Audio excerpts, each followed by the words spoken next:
Long ago, there was a caretaker for these woods, a ranger who patrolled the trails with a kerosene lantern.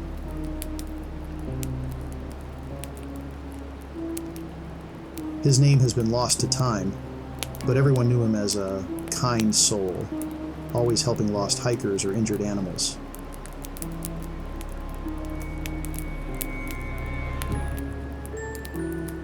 One bitter winter night, a terrible storm rolled in, trapping a group of campers on a remote ridge.